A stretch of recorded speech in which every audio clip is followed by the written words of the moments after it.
Si j'enclenche la marche avant, je pense que je peux rattraper par exemple Benoît qui est déjà dans le top 15. On a l'habitude de souvent regarder les athlètes, ceux qui réussissent sur les réseaux sociaux, et on se demande comment ils ont fait. Mais en fait, il n'y a que le charbon.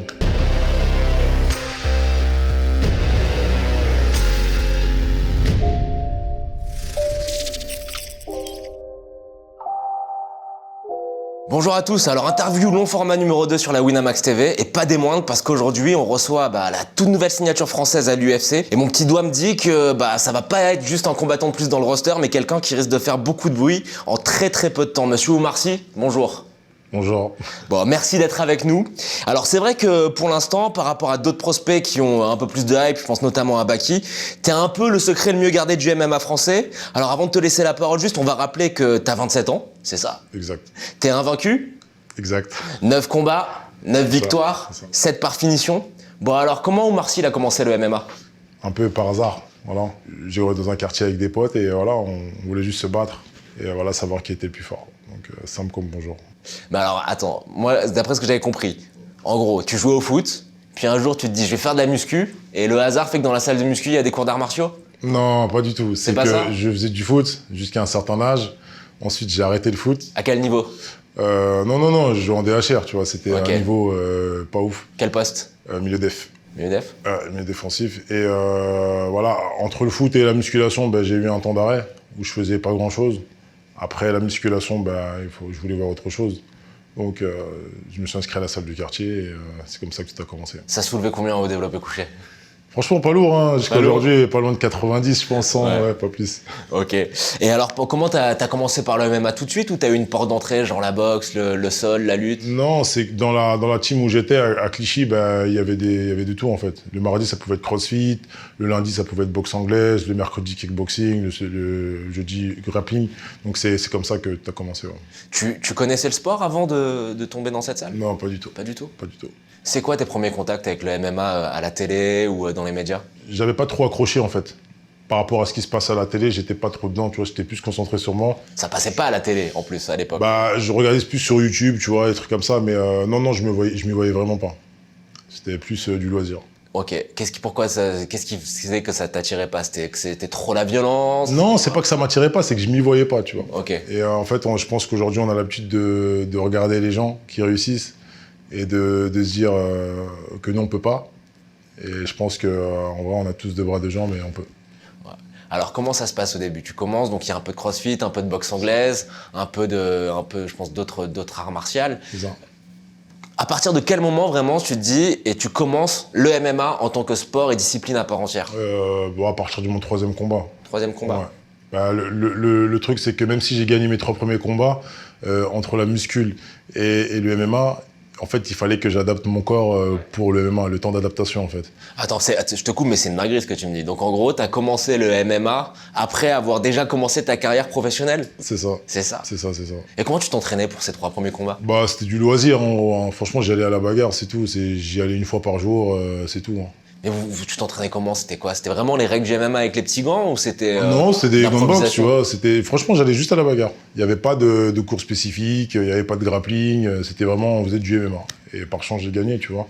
Donc je pense que j'ai gagné avec le mental, parce qu'il n'y avait pas tellement de technique.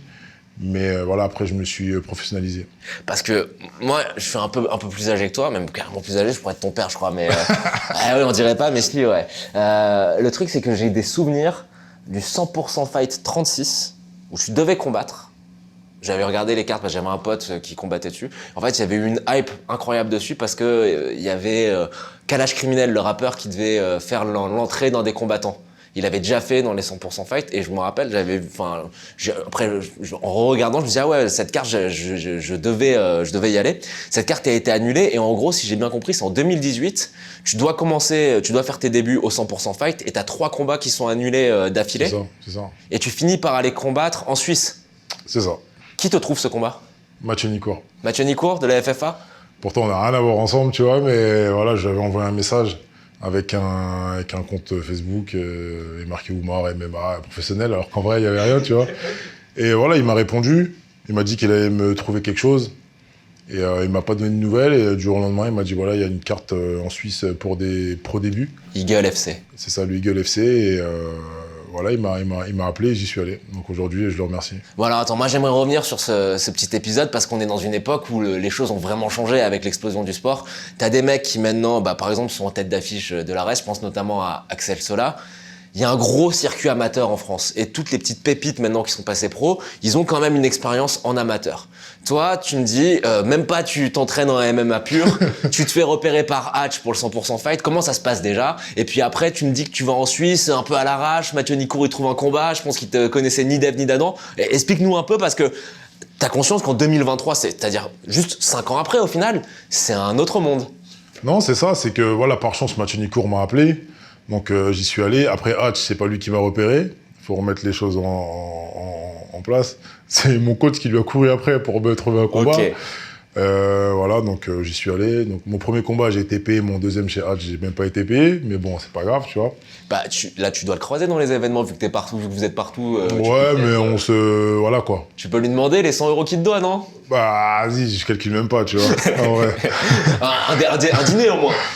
En vrai, à la base des bases, on lui a juste demandé un dîner et il a dit non. Là, je pense que si tu lui demandes, potentiellement, il peut dire oui, non? Non, même pas. Ça s'arrête à un bonjour, quoi. Moi, il n'y a pas de cam sur moi, mais je dis Hatch, si tu croises Oumar, tu lui payes à bouffer pour rattraper tout ça. Et dans un bon resto. Donc, tu passes pro. En Suisse, comment ça se passe? La préparation, t'as pas de préparation, je suppose? Franchement, non, j'avais pas de... À mes souvenirs, en tout cas, comment je me prépare aujourd'hui, ça n'avait rien à voir. Tu pars comment là-bas? Il y a ton coach qui prend une bagnole, vous y allez comme ça? Non, ouais, il prend une bagnole, voilà. C'était un peu marrant parce qu'il n'y a pas d'assurance. Lui, il a pas le permis, ouais, faut pas dire, je m'en fous. C'est fait, tu vois. Il avait pas le permis, donc c'est moi qui ai conduit, sous diète et tout. Mais c'est bien parce que ça forge le mental et aujourd'hui, ça me fait plus rire et voilà, je sais pourquoi je suis là. Parce qu'après, au final, tout s'enchaîne très vite. C'est ça. Malgré le Covid, j'ai quand même réussi à combattre, ouais. Et donc, le déclic, c'est t'es à 3 ou 4-0, il me semble, et tu signes au KSW. J'étais à 4-0 et j'ai signé au KSW. Comment ça se passe? Qui te fait signer au KSW? Est-ce que tu étais déjà avec Guillaume Pelletier, donc le manager de la Bulgarian Top Team? Comment un petit peu ces négociations se déroulent? Guillaume, j'ai commencé avec lui à 2-0, donc juste après le 100%. Il te repère comment? Par rapport justement à ce coach-là qui lui a envoyé un message. Au début, Guillaume, il était pas pour, parce qu'il était déjà concentré sur d'autres combattants. Mais comme le coach avec qui j'étais, c'est une migraine de première, tu vois. Il l'a harcelé et après Guillaume, il a dit ouais, vas-y, bon, on va travailler ensemble. Mais voilà. Et donc le KSW, comment ça se passe? Comment tu signes là-bas? En fait, j'avais le choix entre... Guillaume, il avait des pistes pour le Brave, il y avait le KSW, il y avait plein d'autres gars, j'ai oublié. Mais voilà, j'ai préféré choisir le KSW parce que du coup, il n'y a pas beaucoup de Français. Et à l'époque du Brave, il y en avait énormément. Donc moi, je voulais être vu, donc je pense que le KSW, c'était mieux pour moi. Et financièrement, à ce moment-là, on est à quelle étape? Tu continues de travailler à côté, on va rappeler, tu es chauffeur de taxi-moto? C'est ça. Tu es toujours chauffeur de taxi-moto? Jusqu'à aujourd'hui, toujours. Ouais. Plus pour longtemps, on espère? J'espère. Même si j'ai l'impression que tu kiffes un peu. J'aime bien faire de la moto, donc ça me dérange pas, tu vois. Ouais. Et puis mes clients réguliers, ils sont gentils, ils sont contents de se faire conduire par un combattant de MMA. Ouais, et potentiellement par le futur champion de l'UFC, mais ça, on va y revenir après. Et donc financièrement, c'est comment à ce moment-là? C'est dur? Ou c'est déjà une première étape? Pour un 4e combat, c'est magnifique. Aujourd'hui, je vois des combattants, ils ont grave des combats, ils gagnent pas ce que je gagne au KSW. Donc c'était très bien. Après voilà, moi je travaille à mon compte, donc ça me permet de travailler. Et puis voilà, j'ai des enfants, je suis marié, donc voilà quoi, c'est une hygiène de vie pour moi de travailler. Si je te dis que c'est l'organisation en Europe qui paye le mieux, est-ce qu'on est d'accord là-dessus? Qui paye le mieux, oui, sûrement, mais il faut la laisser à sa juste valeur. Voilà, il faut pas l'UFC par exemple payer le KSW, ça n'a rien à voir. Hein. Faut être conscient de ça. Sur quel domaine? Juste financièrement ou sur Sur tous les domaines. Le niveau? Tous les domaines. Tous les domaines. D'accord. Donc à ce moment-là, quand tu signes au KSW, qu'est-ce que tu te dis? C'est je signe mon contrat, j'ai 3 ou 4 combats. J'ai 4 combats, ouais. Pour moi, c'est un tremplin. C'est le tremplin. Pour moi, il faut que j'effectue les combats dans l'année. Bon, après, voilà, c'est pas possible. Mais j'ai quand même bien charbonné, je pense. Ah oui, ça c'est sûr. Ouais. Et à ce moment-là, tu es en mission, tu te dis j'ai 4 combats pour faire mes preuves, pour aller chercher la ceinture. Non. Non? J'ai 4 combats pour juste gagner et partir. Parce que pour moi, je suis rentré à 4-0. Je ne savais pas que j'allais aller à l'ARES, donc ça me rajoute encore une victoire. Je ne savais pas que j'allais combattre Tokov, donc ça me rajoute une victoire. Donc en faisant mes calculs, pour moi, à 10-0, J'étais totalement légitime pour entrer à l'UFC. Donc en fait, ce que tu me dis, c'est que tu commences le MMA pro en 2019. C'est-à-dire que en 2019, tu avais déjà un plan de carrière qui était tout tracé Non. dans ta tête? Quand j'ai fini le GMC, à partir du GMC, je me suis dit, bon, je pense que je peux aller à l'UFC, tu vois. Et vite. Tu ne disais, oui, j'ai 2 bras, 2 jambes comme tout le monde. Mais c'est quoi qui t'a fait prendre conscience de ton potentiel? Ce qui m'a fait prendre conscience, c'est que déjà, je sais que je suis fort. Il faut être conscient de ses qualités et de ses défauts, hein, sinon ça sert à rien de faire ce sport. Mais comment dire? En fait, comme je l'ai dit tout à l'heure, on a l'habitude de souvent regarder les athlètes, ceux qui réussissent sur les réseaux sociaux, et on se demande comment ils ont fait. Mais en fait, il n'y a que le charbon. Et moi, malgré que sur la communication, je ne suis pas bon, ça ne veut pas dire que je charbonne pas dans l'ombre. Mais je savais que j'allais aller à l'UFC. C'est une question intéressante parce que on s'est déjà vu, je t'ai déjà interviewé et je crois que je te l'ai dit, mais avant que je te rencontre la première fois, je m'étais dit, oh là là, l'interview elle va peut-être être compliquée parce que de ce que je vois de lui sur les réseaux, je sais pas si ça va être un très bon client. Puis quand tu arrives surprise, tu t'exprimes bien, tu es bavard. Tu as conscience que cet aspect communication chez toi fait que peut-être ta carrière, aux yeux des gens, elle est un peu en retard par rapport à ton potentiel sportif? Ouais, c'est sûr. Après, comme je le répète, c'est que la communication, c'est large. Et il y a des choses que c'est pas dans mon tempérament, tu vois. Par exemple, se filmer, marcher avec une caméra, créer du contenu et tout ça, c'est pas du tout dans ma manière de voir les choses. Mais voilà, aujourd'hui, je pense avoir changé un peu ma manière de voir les choses parce que je suis à l'UFC, tu vois. Ouais. Pour moi, avant l'UFC, je voulais pas trop m'exprimer, je voulais juste charbonner et y aller. Donc c'était un objectif personnel. Maintenant que j'y suis, voilà, on va essayer en tout cas. Donc carrière avec des étapes bien gérées, ça veut dire que tu as la tête sur les épaules. Moi j'aimerais qu'on parle de ce qui fait vraiment ta spécificité à l'heure actuelle dans le paysage du MMA français, c'est ta préparation. Souvent quand on parle des combattants stars français, ils sont affiliés à une grosse salle. Je pense à Cyril Gane, MMA Factory, Manon Fiorot, le Boxing Squad, Nassourdine Imavov, le MMA Factory, Morgan Charrière, il est avec Johnny Frachet, etc., etc. Benoît Saint-Denis, Daniel Voirin, etc. Toi, tu as décidé de te faire ta propre team. Non, moi je suis comme les autres. En vrai, j'ai des coachs, tu vois. Tu as des coachs, mais tu as décidé de te faire ta propre équipe d'encadrement sportif. J'ai pas décidé. C'est juste que moi, peu de gens le savent parce que voilà, j'avais pas envie de trop en parler, mais je me suis entraîné dans ma factory. Ouais. Et j'ai préparé mon premier combat là-bas. Enfin, du coup, je m'entraînais juste là-bas avec le banner, avec Francis Ngannou, avec Cyril Gane, avec Nassourdine. Mais voilà, là, ça m'a pas plu. Pourquoi?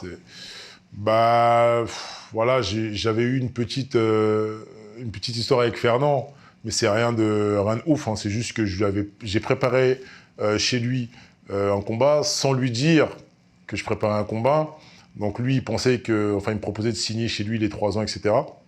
Au Management Factory. Au Management Factory. Et du coup, je ne l'ai pas fait, mais je m'entraînais chez lui. Donc au final, aujourd'hui, je comprends quand même qu'il est mal pris, que je m'entraîne chez lui et que je prépare un combat sans lui dire. C'était ton tout premier combat, c'est ça? Tu n'étais pas encore avec Guillaume Pelletier? Non, mais du coup, moi, je ne connaissais pas le MMA, tu vois. Moi, Pour moi, je ne voyais pas l'utilité de lui dire. Très bien. Donc il m'a dit de partir, quoi. C'est lui qui t'a dit de partir? Ouais. Tu penses qu'il regrette? Ah, je le remercie en tout cas. Pourquoi? Tu penses que tu n'aurais pas eu le même... Jamais. Ah ouais? Jamais. J'aurais pas eu parce que j'aurais jamais eu ce que j'ai eu aujourd'hui. Alors sur quel point? Déjà sur l'aspect financier et sur l'aspect sportif, je suis encadré par des anciens combattants qui sont devenus coachs aujourd'hui, qui sont diplômés d'État et qui se donnent les moyens pour moi, qui se remettent en question tous les jours. Et en plus de ça, j'ai un super manager qui je pense que sans lui, j'aurais eu le même parcours. Enfin, j'aurais gagné. Mais pas comme ça. Puis Guillaume, c'est le meilleur manager français de MMA à l'heure actuelle. Après, moi, je parle pour moi. Les autres, je m'en tape, tu vois. Ouais. Pour moi, en tout cas, ça a été magnifique. Techniquement, c'est des choses que tu n'as pas retrouvées au Factory et que tu as su trouver chez tes nouveaux coachs.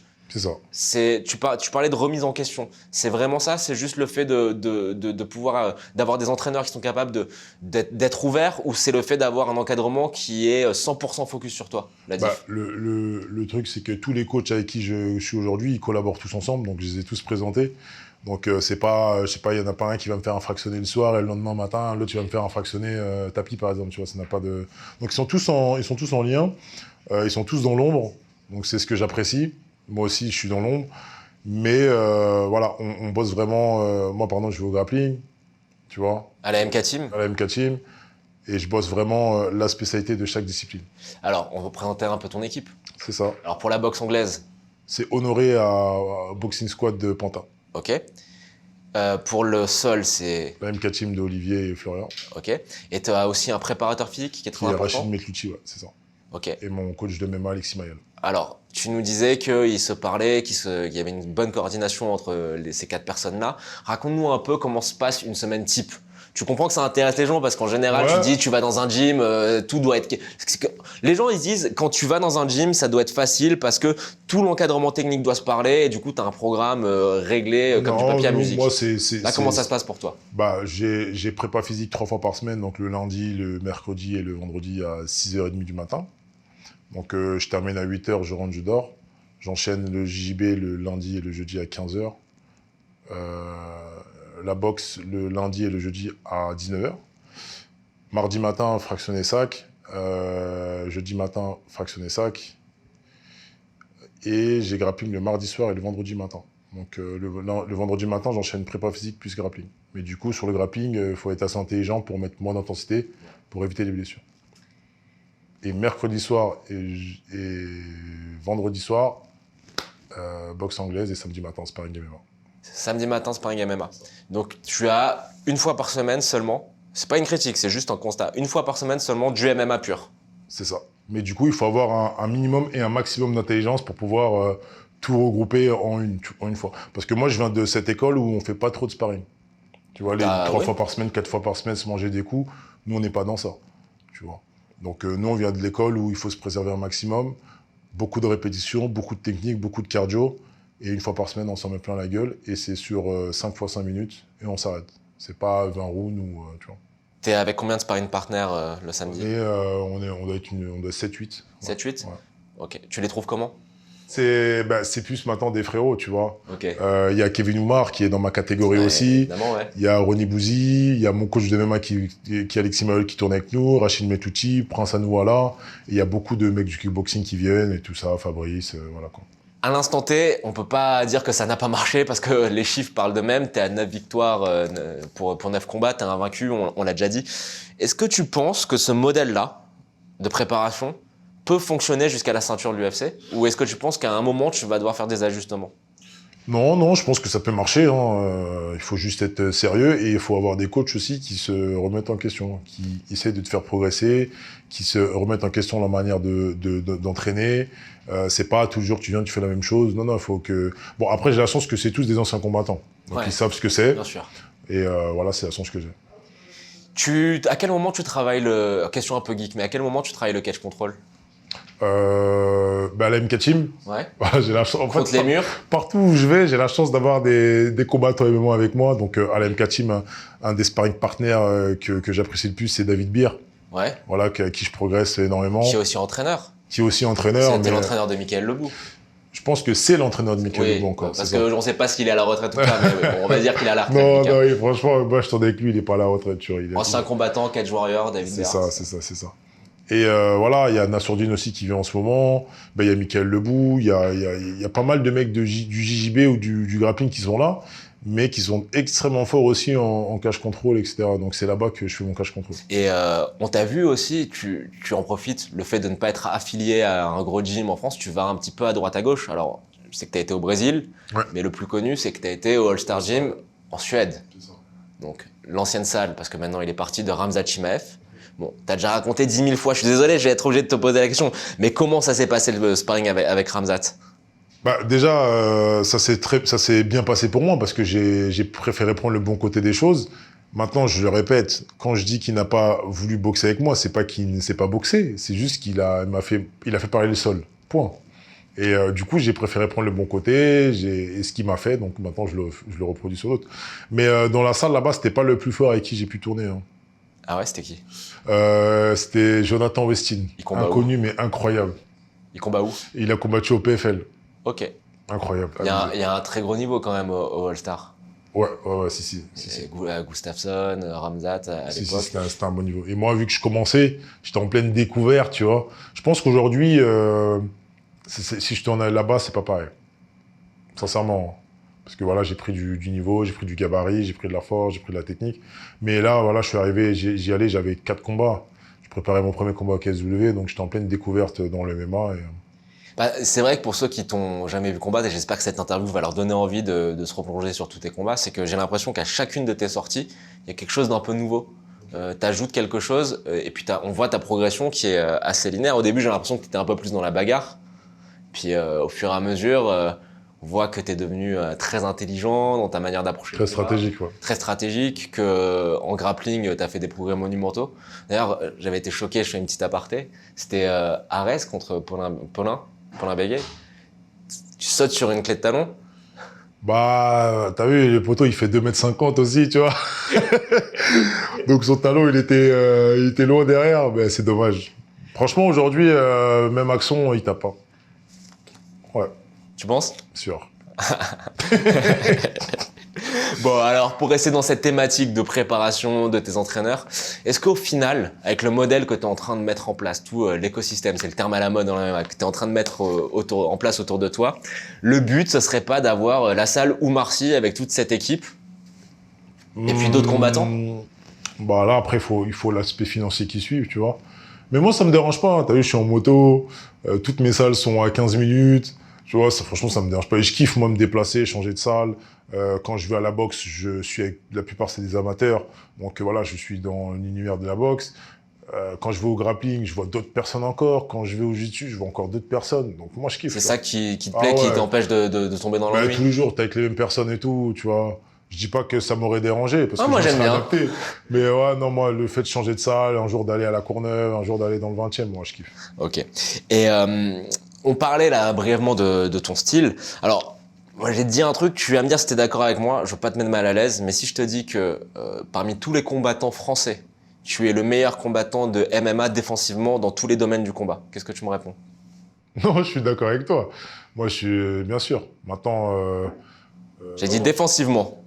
mais même offensivement, tu vois, Ah ouais? pour moi, je me considère comme sûrement le meilleur combattant. C'est juste que, voilà, maintenant, il faut le prouver.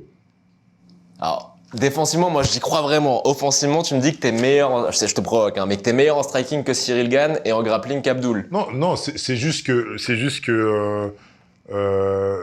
j'ai pas eu le temps de le montrer encore. Tu Ok. vois. Mais pour moi, je suis l'un des meilleurs combattants français, ça c'est sûr. Mais techniquement, moi, je trouve que défensivement, t'es incroyable. Non, même Parce techniquement, que c'est franchement, dur de te prendre dans n'importe quel domaine, en fait. si Reagan, il a sa manière de boxer, et moi, franchement, si je devais prendre exemple sur lui, je le ferais. Mais voilà, maintenant, je suis en train de créer ma propre histoire. Et vu qu'on m'a jamais vu boxer, parce que j'en ai pas eu l'utilité, et heureusement parce que je me préserve, tu vois. Voilà, mais ça va arriver. J'ai l'impression qu'il y a quand même, ça cogite quand même pas mal dans ta tête. Tu nous parles du fait de pas faire de sparring. Tu nous parles du fait qu'il faut se préserver. On en a parlé en off, on va en reparler après, mais du côté financier. T'es quand même très conscient de ta situation, à savoir que tu fais un sport qui est dangereux, que t'as peu de temps et qu'il faut faire le plus d'argent possible pour nourrir tes gosses. C'est ça. Bah, là, pour moi, j'ai 27 ans, je vais avoir 28 ans dans un mois, enfin dans 20 jours, pardon. Je sais que dans 7 ans, 8 ans, si je suis pas en forme, c'est fini, tu vois. Si je suis vraiment en forme et que ça se passe bien, allez, 40, tu vois. Mais voilà, 40 ans pour affronter des petits jeunes de 25 ans qui sont en pleine forme, c'est un peu... Ça va, tu vas monter en lourd, tu C'est peux un aller peu jusqu'à chaud. 40 ans en lourd. Ouais, bof, moi, c'est pas 40 ans, je me vois pas jusqu'à 40 ans dedans. Mais en tout cas, je me fixe à 5 ans, 6 ans pour tout niquer. Je te dis, moi au début, alors tu nous as dit, hein, t'as commencé la MMA parce que tu voulais faire la bagarre. Moi, je me suis replongé sur tous les combats de toi que j'ai pu trouver, même les plus anciens. T'étais un bagarreur un petit peu. Et puis au fur et à mesure, t'as cette intelligence de combat qui a été implémentée et tu prends de moins en moins de risques, tu termines vite, c'est-à-dire salut, bonsoir, je prends mon chèque. C'est quelque chose que tu travailles consciemment à la salle? Non, c'est que juste que je sais pourquoi je suis là et voilà, avec les coachs, comme je dis, il faut écouter les coachs Et quand la stratégie est vraiment bonne, on gagne le combat. Tu dirais que c'est quoi qui te fait gagner, qui t'a fait gagner là jusque-là? C'est la stratégie ou tes qualités techniques? Plus l'un ou plus l'autre? C'est un tout. C'est un tout. Ouais, je mets du 50% partout. Ton fight IQ aussi? Bah, le truc, c'est que quand on va au sol, les gens, ils apprécient pas trop. Ils préfèrent le fight IQ debout et tout. Mais on fait du MMA, donc peu importe. Si ça va au sol et qu'il se passe rien, je peux comprendre que ça ennuie. Mais quand le mec, il l'étrangle, c'est que l'aspect technique, il est énervé. Bien tu sûr. vois. Puis moi, je t'ai vu, j'étais pas là, mais on m'a dit quand t'es venu à ma salle de sol, juste avec du sol avec pur, ton quoi. coach, ouais, c'est T'as ça. fait du sale un peu. On m'a dit que t'as fait du sale. Je sais que tu veux Non, pas le dire, j'ai mais pas forcément fait du sale. C'est juste que j'ai bien tourné. Et puis quand t'es dans une salle que les gens, tu les connais pas, et bah, t'es obligé de montrer ah un non petit non. peu. Quand je te dis t'as fait du sale, c'est-à-dire que t'as été très fort sans forcément Ah, être oui, oui. trop dans l'agressivité et tout. Ah, T'as de toute été façon, j'ai tourné avec, plutôt tranquille, quoi. Je tournais avec ton coach, tu vois. Ah bah ça c'est autre chose. C'était chaud quand même. Hein. Julien Casier travaille avec nous sur la Winamax TV aussi. Bah oui, c'est chaud, mais bon, Black Belt, etc. Ça, beau, ouais. bah, ça doit être pareil quand tu tournes avec Olivier à la MK Team aussi. Bah, je pars défaitiste déjà, tu vois, donc ça sert à rien. On sait pas s'il faut ton prochain adversaire à l'UFC Écoute, mais c'est quoi les axes de progression que tu t'es fixé, techniquement parlant, sur le moyen terme? Ah non, pour moi, c'est partout. Partout? Partout à la fois, ouais. Je pense que je suis un combattant très intelligent, ça veut dire qu'il y en a certains qui vont faire du grappling, ils vont rentrer, ils vont oublier ce qui s'est passé, tu vois. Alors que moi, non, je sais qu'un jour j'ai grappling, le soir je vais avoir lutte ou sol, et il faut que je retienne tout, donc non, il faut que je progresse partout. On parlait un petit peu de ton passage au MMA Factory, donc ça nous ramène au MMA français. Donc on t'a vu faire des petites escapades de ton contrat au KSW. Tu as combattu à l'ARES contre Paulin Béguet. Tu as combattu au KOF aussi, en poids lourd. Est-ce que c'était important pour toi de combattre en France ou c'était juste pour rester actif? Non, faut rester actif. Après, voilà, le KSW, j'ai jamais été vraiment en bon terme avec eux. Ça veut dire qu'il fallait que je reste actif et voilà, ils me proposaient un combat dans 5 mois et moi, ça tombait à pic, l'ARES. Donc, financièrement, c'était bien, tu vois. Ils se sont mis à l'échelle de ce que je gagnais au KSW, donc c'était une bonne opportunité pour moi. Et en plus, ce combat-là, franchement, il m'a fait connaître un peu plus en France. Ouais. C'était une stratégie de combattre à l'ARES pour avoir un peu d'attention médiatique ou pas du tout? C'était une stratégie de la part de Guillaume. Moi, je restais en Pologne. Hein. Mais c'était une stratégie, financièrement c'était bien, médiatiquement c'était cool. Et puis voilà, j'ai gagné sans trop me fatiguer, on va dire, vraiment. Et puis voilà. Question un peu provoque. M'attends pas à la sortie après, mais t'as pas de regret de pas l'avoir terminé ce combat? Ah, je suis vénère, franchement, je suis vénère. Mais faut prendre le bon côté des choses. Voilà. À l'instant T, même je regrette d'avoir autant montré que j'étais vénère de pas avoir appliqué la stratégie, tu vois, du combat. Mais non, faut prendre le bon côté des choses et il faut vite passer à autre chose parce qu'il faut regarder devant. Je vais dire quelque chose c'est pas, moi je pense que Paulin il a un très gros potentiel, etc. Mais c'est pas normal que tu l'aies pas terminé. Bah, Au moment où le combat se passait, je suis c'est d'accord pas avec normal. toi, mais je te jure que quand il est en face de toi, la seule chose qui m'a dérangé vraiment, c'était la taille. La taille du gars, il a marqué 1m94. Non, il fait Le 2 poteau, il mètres. fait 2m50, tu vois. Donc, non, mais je regrette aussi, ouais. Au final, ça reste une victoire, une bonne C'est ça. expérience. T'es C'est passé ça. à la télé en France, C'est ça, c'est il ça. me semble. Donc c'était tout bénef. Et donc là maintenant, il y a eu quand on sort de ces deux combats, qu'on on retourne au KSW, c'est quoi l'état d'esprit? C'est faut vraiment que je termine vite mon contrat au KSW parce que j'ai vraiment envie de passer à l'étape supérieure en termes de médiatisation. C'est quoi? Comment tu es? Non, c'est pas vite. Il faut juste que je gagne, je prenne l'expérience. Parce qu'il faut pas croire. En fait, le truc, c'est que à l'UFC, on a vu pas mal de mecs rentrer à 5-0 et tout. On a l'impression que mes 5-0, on est des jeunes combattants. Même moi, j'ai 9-0, mais je suis un très jeune combattant, tu vois. Je suis même pas... Demain, tu me demandes d'affronter un gars, je sais pas, qui a de l'expérience. Peut-être qu'en termes de level, je vais être en dessous ou un peu au-dessus, peut-être, tu vois. Mais en termes d'expérience, il va me manger, tu vois. Donc, non, pour moi, il fallait que je prenne mon temps. J'ai affronté des bons gars au KSW et non, je suis content. Je sais ce que tu vas me répondre, mais je suis obligé de te poser la question. Parce qu'évidemment, quand tu combats, t'es dans la cage, tu peux terminer, tu termines, mais tu regrettes pas de pas avoir passé plus de temps dans la cage, d'avoir pour l'expérience, pour rester un petit peu, voilà, s'acclimater, essayer de faire durer les choses, pour voir, pour te tester un petit peu. Bah, aujourd'hui, je regarde pas ma carrière, mais si je pourrais revenir en arrière et arriver à 9-0, enfin être sûr d'arriver à 9-0, c'est sûr que j'aurais passé un peu plus de temps dans la cage. D'être moins expéditif. Ouais. Fallait relâcher les étranglements, Omar. Bon, c'est plus facile à dire qu'à faire, évidemment. Bon. Pour rester un petit peu sur tout l'écosystème, sur le panorama du MMA français, c'est vrai que toi qui combattais au KSW, on savait que tu étais fort, mais tu sais qu'il y a eu une grosse hype à un moment sur Arès, le fait que l'UFC vienne à Paris et que du coup un peu toutes les lumières se sont braquées sur ces deux organisations, pour les yeux du public français.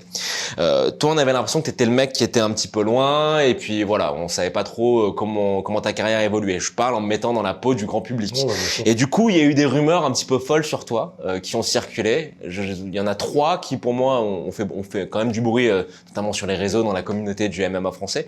Je te l'ai dit, tu me dis ce que t'en penses. Oumar Sy a signé au Bellator. Ça aurait pu être possible. T'as eu des contacts très avancés? Très, très avancé. Pourquoi ça s'est pas fait? Parce que c'était l'UFC Auréa. Alors, moi, j'avais un petit peu enquêté. Il paraît que financièrement, c'était quand même pas mal ce qu'ils te proposaient. Ah, c'était magnifique. Mais c'était l'UFC Auréa. C'était magnifique, c'est-à-dire par rapport à l'UFC. Par rapport au contrat que j'ai signé là, c'était le triple. Le triple. Au moment où on m'a dit que c'était un contrat à 6 chiffres, c'est vrai? Par combat. Donc le triple. Le triple, ouais. Et donc là, toujours, on revient à cette idée que tu as commencé ta carrière il y a pas si longtemps, mais que tu as déjà un plan de carrière qui est établi, t'es déter, c'était l'UFC parce que tu sais que sur le long terme, ça va payer. Mais je suppose qu'au moment où tu as la proposition, ça doit cogiter un petit peu quand même. L'UFC? Non, la proposition du Bellator. Non. Non, même pas. Non, même pas. Tu vois la somme, ça tu te dis pas... Même pas, il y a eu le PFL, ils sont venus, le One, mais Non, ça a pas bougé, c'était l'UFC. rien du tout. Ok. Rumeur numéro 2. On en a déjà un petit peu parlé, mais je pense que ça fait partie d'un autre épisode. Oumar Sy a signé au Management Factory. Faux. Faux? Mais Évidemment que c'est faux, mais pourquoi cette rumeur est sortie? Pourquoi? Parce qu'il y a, je sais plus comment il s'appelle, Kamel. Voilà, Kamel, il m'a appelé. Kamel du MMA Factory. Management Factory. Je sais pas qui c'est là-bas, je sais pas ce qu'il fait là-bas. Tout ce que je sais, c'est qu'il manageait, il fait partie du Management Factory et il manageait mon ami qui s'appelait Michael Groguet. Et il m'a appelé pour me parler, me dire que de rejoindre l'écurie. Mais ça, j'avais quoi? J'avais 1000-0, je crois, tu vois. T'étais déjà au KSW. J'étais déjà au KSW, tu vois. Et t'avais déjà combattu à l'ARES. J'avais déjà combattu à l'ARES. Et il me dit que voilà, rejoins ma factory, etc. C'était pas Fernand Lopez. C'était... Bah lui, ce qu'il m'a dit au téléphone, c'est que c'est Fernand qui l'envoie. Maintenant, on va savoir si c'est vrai, tu vois. Moi, quand il m'a dit ça, je l'ai laissé parler parce que voilà. Mais après, je lui ai dit, écoute, frérot, arrête de me raconter des conneries, tu vois. C'est parce que t'es loyal, tu voulais rester à Guillaume, ou parce que ça t'intéressait pas du tout? Mais ça n'a rien à voir, c'est pas une question d'être loyal, c'est vas-y, ça m'intéresse pas, tu vois. Je suis très bien avec les mecs qui je suis, les mecs qui se donnent tous à 100%, et j'ai rien à faire là-bas. Ça aurait pu être un autre, hein, c'est pareil. Très bien. Et troisième rumeur, un peu folle, alors celle-là, moi, j'y ai jamais cru, mais le rematch contre Paulin Béguet à l'ARES était déjà signé. Non, c'est lui qui voulait, mais voilà quoi. Moi ce combat-là, quand je l'avais fait, j'avais 5-0. Lui, je sais même plus, il avait combien? 2-0, je crois. J'étais déjà premier français, numéro 1 français. Et par rapport à l'adversaire que j'avais pris au KSW, ben, j'étais déjà, il me semble, 130e mondial. Sauf que j'ai pris le risque d'affronter le 260. Tu vois. Ouais, bien sûr. Donc c'était un gros risque pour moi. Donc un rematch, en sachant que là, j'étais passé déjà 45e mondial, tu vois, et que lui, il n'avait pas bougé, parce qu'en vue des adversaires qu'il affronte, ça n'a pas de sens pour moi. Est-ce que tu penses que ce rematch aura lieu un jour à l'UFC?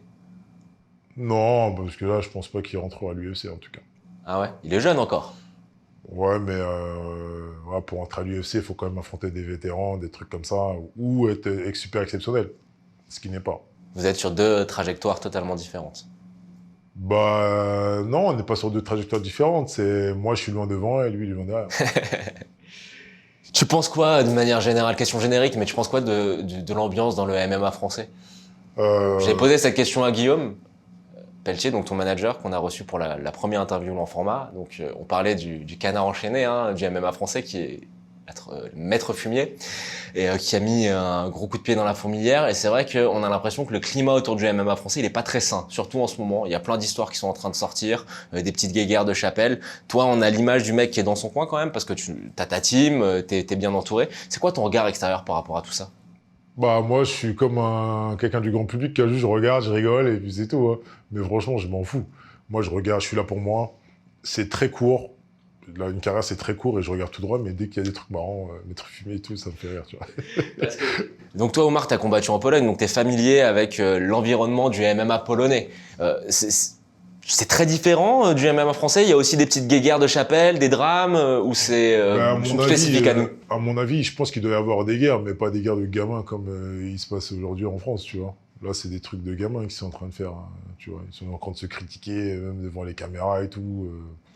Tu penses que ça bloque un petit peu la progression du sport en France, ou que ça fait juste partie du folklore? Moi, ce que je pense qui est dommage, c'est que les mecs qui sont en guerre, leurs élèves s'affrontent pas, quoi. Je pense qu'ils pourraient régler ça dans la cage, tu vois. Et là, ça ferait vraiment plus de show. Alors qu'en vérité, là, juste, ils se critiquent, mais il n'y a rien.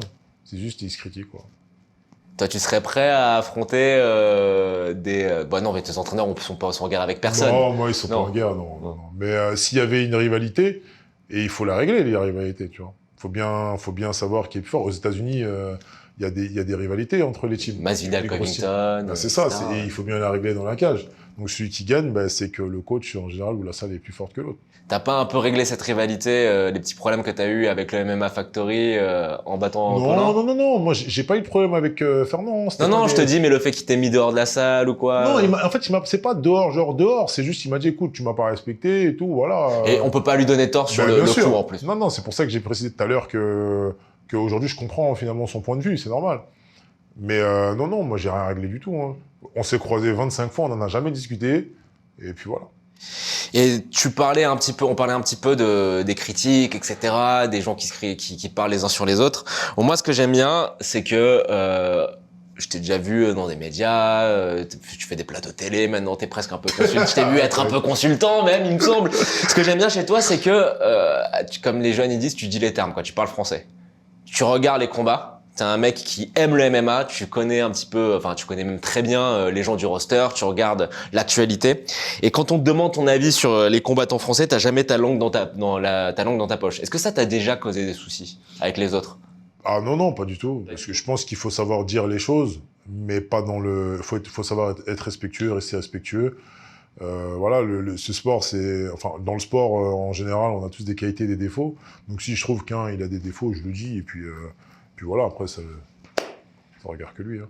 Tiens, j'ai improvisé ça. On va faire un petit jeu, tu me dis si t'es d'accord ou pas. Je te dis un nom, c'est-à-dire un combattant français, tu me dis ce que t'en penses. Avec ton œil de spécialiste. Ok. Premier, facile, Cyril Gane. Talentueux. Talentueux. Nassourdine Imavov.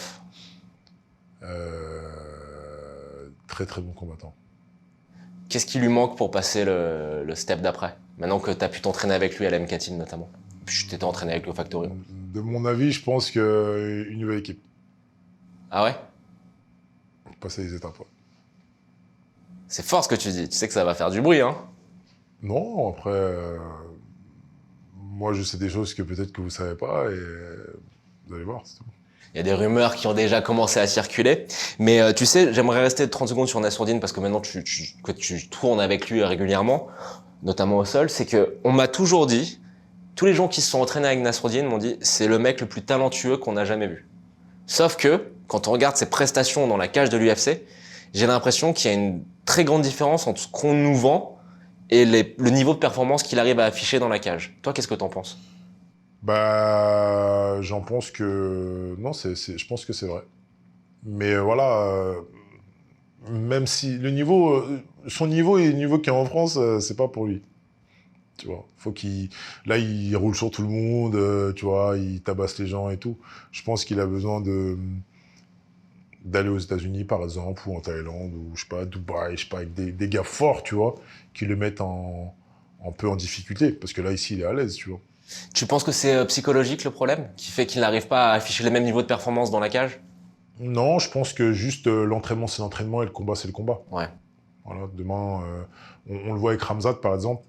On cesse de répéter qu'à l'entraînement, c'est un truc de dingue. Et là, dès qu'il arrive dans l'élite, je dis pas que c'est pas un truc de dingue, hein, je dis juste que ça bégaye un peu, tu vois. Ouais. Bon, en tout cas, on a hâte de voir ce qui va se passer pour la suite de la carrière de Nassourdine. Bon, Manon Fiorot. Très très bonne combattant.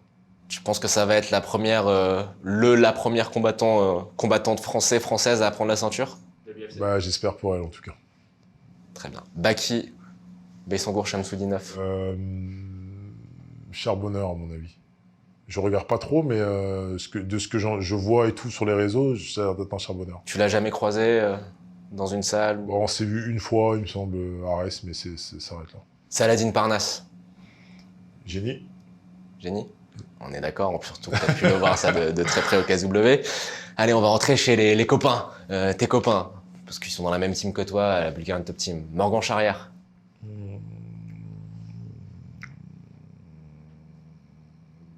Très physique. Ah ouais. Tu sais que c'est pas ce qui saute le plus à l'œil quand on le voit combattre en plus. C'est quoi? Pour moi, c'est qu'il est complet et que je trouve qu'il est bon partout. Mais je me suis toujours dit, et sûrement à tort, hein, que le problème, ce serait peut-être qu'en poids-plume, il serait un petit peu petit en termes de gabarit. Est-ce que je me trompe?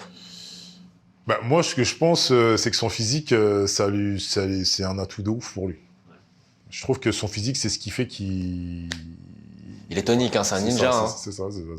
Benoît Saint-Denis. La guerre. La guerre. Ouais. C'est qui ton combattant de MMA favori en France? C'est Benoît? Non. En France, je mettrais favori. Ouais. Je mettrais Cyril Gane. Cyril Gane, t'aimes bien, c'est quoi que t'aimes bien chez lui? Son style? Bah, j'aime bien son style, j'aime bien... Non, j'aime bien. J'aime bien ce qui dégage dans la cage. Bon, là, ses dernières prestations, je pense qu'il aurait pu mettre un peu plus de punch, tu vois. Mais sa carrière, en général, elle est un peu similaire à la mienne, tu vois. Donc, non, j'adore. Allez, deux derniers. Cédric Doumbé. J'attends de voir. T'es sceptique encore? Un peu, ouais, beaucoup. Sur quel point? Bah, là, c'est le début, quoi, tu vois. 5-0, moi, j'ai 9-0, par exemple. Donc, je me dis, c'est très jeune comme carrière. Donc j'attends de voir. Mais je pense qu'il y a moyen de faire un truc quand même. Tu penses que la vraie question qui se pose autour de lui, c'est sa défense de lutte. Tu penses que c'est au niveau? Bah non, il s'entraîne avec un coach que j'ai déjà eu, donc Mehdi Othman. Ouais. Donc je sais qu'ils font le taf. Mais le combat, ça reste le combat, donc j'attends de voir. T'as pensé quoi de tout ce qui s'est passé autour du combat contre Jordan Zebo? Je te parle pas de l'interview, etc., mais plus du matelas, du trash talk. C'est quoi ton regard sur ce genre de choses? Le matelas, moi, vu que j'ai vu le combat en live aussi, comme tout le monde, tu vois, Ouais. je trouve que c'était un peu abusé, je trouve. Hein. Mais bon, ça a fait rigoler les gens, ça a fait du show, ça a amené une lumière sur le MMA, donc voilà. Après, le trash talk, moi, je trouve que c'était un peu abusé aussi, tu vois, parce qu'il l'a vraiment usé mentalement. Mais bon, à partir du moment où un combattant parle comme ça, et il fait ce qu'il dit, bah, on peut rien lui enlever. Tu te vois, toi, parler autant? Ou c'est pas du tout dans ta nature? Non. Bon, allez, un dernier nom. Abdoul Abdouragimov. Bon grappleur uniquement. Bon grappleur uniquement? Uniquement. Bon, ça c'était pour le petit tour du panorama du MMA français. Et je pense que vous avez tous pu constater Koumar et dit ce qu'il pense. Et en vrai, c'est bien parce qu'on a l'habitude un peu des gens qui, dans la MMA français, sont toujours en train de se cirer un peu les pompes et se faire des coups par derrière. Au moins, avec toi, on sait ce à quoi on a affaire. Après, on est là pour... je dis des choses, mais derrière, il faut que j'assume aussi dans la cage. Bien donc, sûr. Non, je dis ce que je pense. Après, attention, je t'ai demandé de mettre tes lunettes de consultant, vu que ouais. je pense que non, c'est je dis ce cas. que je pense, tranquille, tu vois. Ouais. Pas de souci. Bon, il y avait quand même eu un gros événement. C'était l'UFC à Paris, le premier. Okay. Site internet de l'UFC, dans le roster, ou Marcy. Qu'est-ce qui s'est passé? Bah, je devais faire les Dana White Contender Series. C'était 2 mois avant l'UFC, mais les KSW n'ont pas accepté. Mais pourtant, ils m'ont laissé combattre à Arès. Après, aujourd'hui, finalement, je remercie le KSW, parce que je pense que c'était un peu tôt. Je me sentais un peu tôt. Mais donc, c'est pour ça que je dis que je savais que j'allais aller à l'UFC. Tu savais, je savais à pas ce quand, moment-là. tu vois, Ouais. mais je savais que j'allais y aller. T'as eu Pour des ça que regrets je pour l'UFC 2? Est-ce qu'à un moment, tu pensais que ça allait potentiellement le faire ou pas du tout? Non, parce que je me suis blessé dans tous les cas. Donc, Ouais, c'est vrai, c'est vrai. J'étais out. Mais non, quand je suis venu en mode, je prends la température et tout, tu vois, pour l'année prochaine. L'année prochaine, par contre, c'est sûr, sauf pépin physique, qui est? Bah, c'est sûr. Ouais. C'est sûr. Tiens, et ça sera quoi comme genre de combat? Combat contre un top 15, combat contre un Bah, top j'espère. 10? J'espère, selon ma prestation de mon premier combat à l'entrée. Est-ce que j'aimerais que tu nous racontes un petit peu ta signature à l'UFC? Donc j'ai cru comprendre qu'il y a eu ça s'est pas très bien passé, la fin avec le KSW. Raconte-nous tout ça. Bah, le truc, c'est que moi, j'étais super content de combattre au KSW. Franchement, j'ai kiffé. Tous mes déplacements, le public, la manière dont ils traitaient les combattants, j'ai toujours kiffé. Maintenant, voilà, ils voulaient que je combatte 8 jours avant mon mariage, qui était le 30 septembre de l'année dernière. Et moi, j'ai dit non. Tu vois, donc déjà ça a fait la bagarre un peu. Après, je me suis blessé, j'ai envoyé un certificat, je me suis fait le ligament interne du genou. Bon, aujourd'hui, c'est réglé, hein. Et ils m'ont dit qu'ils me croyaient pas, parce que j'ai dû annuler le combat, du coup. À C'était combien en de jours du décembre. combat? C'était un mois. Un mois, ça va. Mais voilà, ils voulaient me faire venir en Pologne pour m'envoyer voir leur médecin. Bon, après, je leur ai dit d'aller se faire foutre, tu vois. Et que j'allais pas venir pour voir un médecin, c'est impossible. Et à partir de cela, c'était la bagarre. Dès que je faisais une interview. C'est pour ça qu'en fait, j'hésitais à parler dans les interviews, de parler de l'UFC trop, etc. Malgré que c'était dans mes projets, dans mes objectifs. Mais voilà, c'est pour ça que je faisais attention à ce que je disais. Et la fin, alors, comment ça s'est passé? Bah, la fin, c'est que je devais combattre là le 16-12, mais le matchmaker a dit non, finalement, parce que il veut plus. Voilà, c'était ça son truc, je veux plus, il n'y a plus de place, t'es pas dessus, voilà. Et bah, il m'a dit que si je voulais combattre, que je renouvelle le contrat, je combattrais au mois de janvier, peut-être. Peut-être, ok. En sachant que j'ai combattu en mars, tu vois. Donc j'ai dit, bon, bah, moi je dis à Guillaume, ça y est, c'est fini. Dis-moi, stop, tu vois. Mais t'avais encore un combat sur J'avais ton encore contrat. un combat. Mais le contrat est expiré dans tous les cas. Mais moi, pour moi, j'avais envie de le faire, ce combat-là, parce que c'est une expérience en plus, face à un mec qui est classé dans les top 50. Je passe sur RMC. Il y a tout qui est à mon avantage. Je suis bien payé, tu vois. C'est-à-dire que là, j'ai pas combattu, je suis pas payé. Évidemment, ouais. Donc, tu vois ce que je veux dire. C'est un peu chiant, tu vois. Mais c'est pas grave. Mais moi, j'ai dit à Guillaume, on arrête. Stop. Le contrat, il est expiré, je leur dois plus rien. Donc, voilà, Guillaume, il a fait pareil les avocats. Et ils se sont permis de dire sur Twitter qu'ils veulent se séparer de moi alors que c'est moi qui veux partir. Ouais, mais en plus, tout le monde savait que c'était terminé, quoi. Bah, C'est-à-dire que tu ferais au maximum un combat et qu'après, c'était autre chose. Bah, pour moi, c'était vraiment un tremplin. Et j'ai apprécié l'expérience là-bas, c'était magnifique, tu vois. J'ai vraiment kiffé combattre devant un public et tout, ça m'a fait prendre une expérience de ouf. Ils m'ont proposé un contrat qui était magnifique, que je pense que les gens, ils auraient sauté dessus. Mais comme je le répète, pour moi, c'était l'UFC ou rien. C'était un contrat style Saladin Parnasse? Bah, après, je sais pas comment ils gagnent, tu vois. Mais c'était un contrat style Oumar et c'était très très bien. J'en parlais à ma femme et tout, elle dit, waouh. Je dis, ouais, mais non. Oublie, moi, j'ai envie d'aller à Vegas, tu vois, j'ai envie de kiffer la vie, tu vois. Alors attends, t'as dit à ta femme, moi j'ai envie d'aller à Vegas. Qu'est-ce qu'elle t'a dit à ce moment-là? Non, après, elle est avec moi, tu vois. Je rigole. Elle est avec moi, c'est juste que c'est étonnant quand on m'envoie un contrat à ce prix-là. Même moi, je me suis dit, wow, tu vois. Mais je me dis, non, il faut que je reste concentré. Et je vais pas encore faire 3 ans là-bas, tu vois. Non, c'est impossible. Là, la hype en France, elle monte. C'est le moment. Quand j'ai commencé le MMA n'était pas légalisé en France. Donc, je disais à des potes à moi, qui, eux, pratiquaient aussi en même temps que moi, qui ont arrêté, je leur disais, quand le MMA va être légalisé, il faudra être en place. C'est pas, on est dans les petits nouveaux, ou tu vois. Et là, c'est pareil. Le MMA, c'est maintenant. Donc, le truc, c'est que moi, je devais combattre au Rising, le 31 décembre. Ouais, de base. Grosse carte, le 31 Grosse décembre. Carte, face à un local, très très bien, bon niveau et tout, non. Mais j'avais pas encore signé le contrat, heureusement. Et moi, je pensais pas que c'était maintenant. Moi, je partais déjà pour l'année prochaine, tu vois. Ouais. Et ils sont arrivés du jour au lendemain. Parce que Guillaume était à Vegas avec Issa Isakov pour les Dana White. Bon, malheureusement, ils ont perdu. Mais il a réussi à négocier sur place. Donc, magnifique. Super. Et t'étais où quand t'as appris ça? T'étais chez toi? T'étais sur ta moto? Non, j'étais au travail, ouais. Au travail? Ouais, j'étais au travail, j'étais à la gare de Lyon.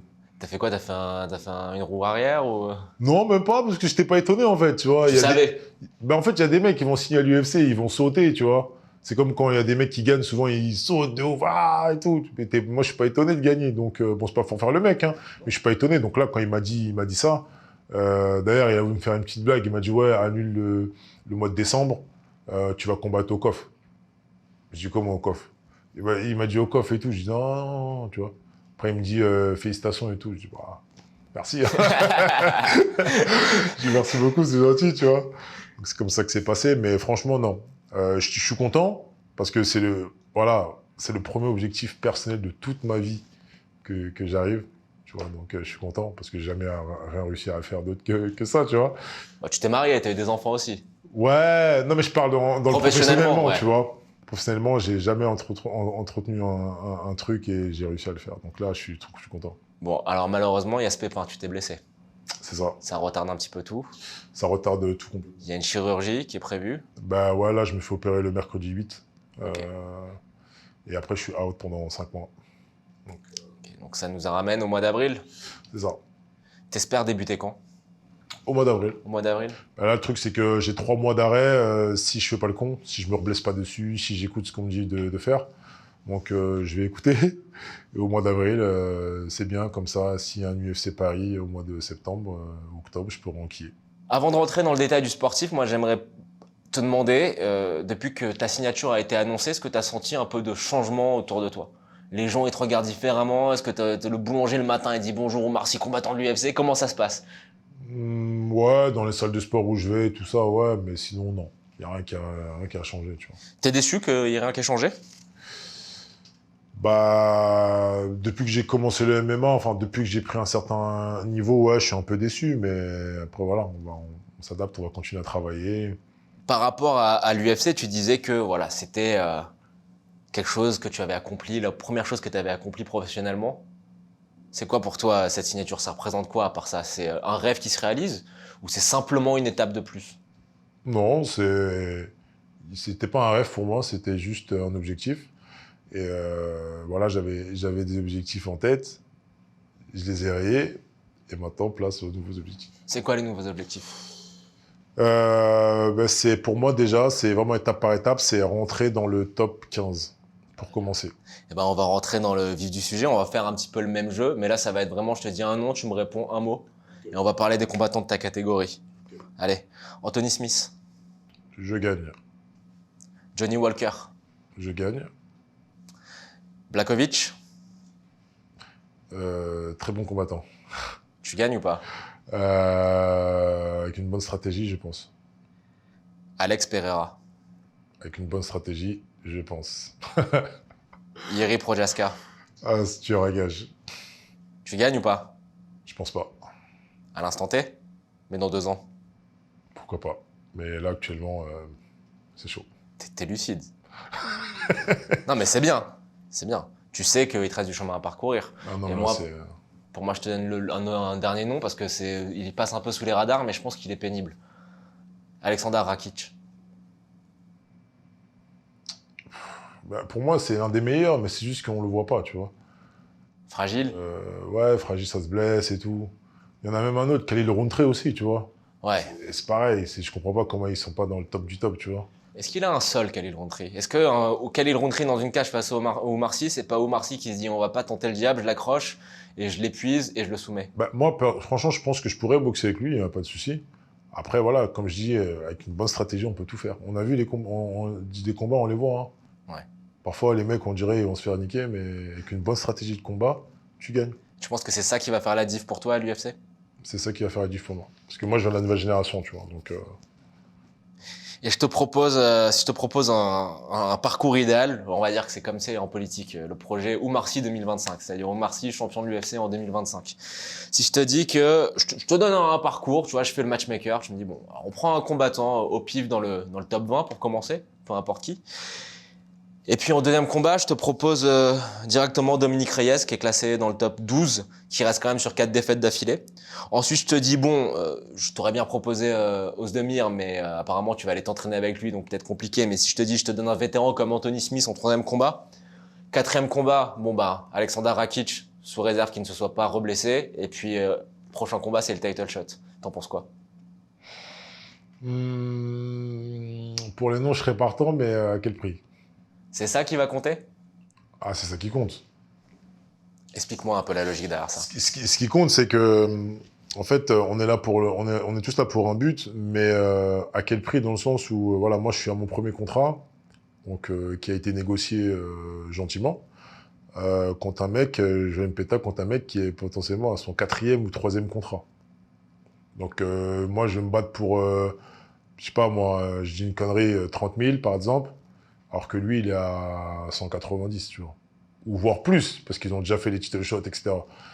Donc, finalement... Ça te dérange? Ah ouais, grave. Tu te dis pas que c'est l'opportunité de te faire de faire ton nom sur son nom? Non.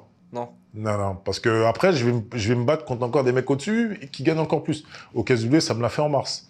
Contre Luis Enrique, vétéran de l'UFC, moi, je prenais un tarot, lui prenait le triple de moi, alors que j'ai étranglé en 1 minute 30. Tu nous dis donc en gros que tu as la même stratégie que Sean O'Malley. Sean O'Malley, on se rappelle, tout le monde au début disait mais il combat que des canettes et tout, et lui il disait bah ouais c'est normal, tant que mon contrat sera pas à un tel niveau, je continuerai de prendre que des canettes. Bah, c'est pas des canettes, c'est juste faire monter la chose, tu vois.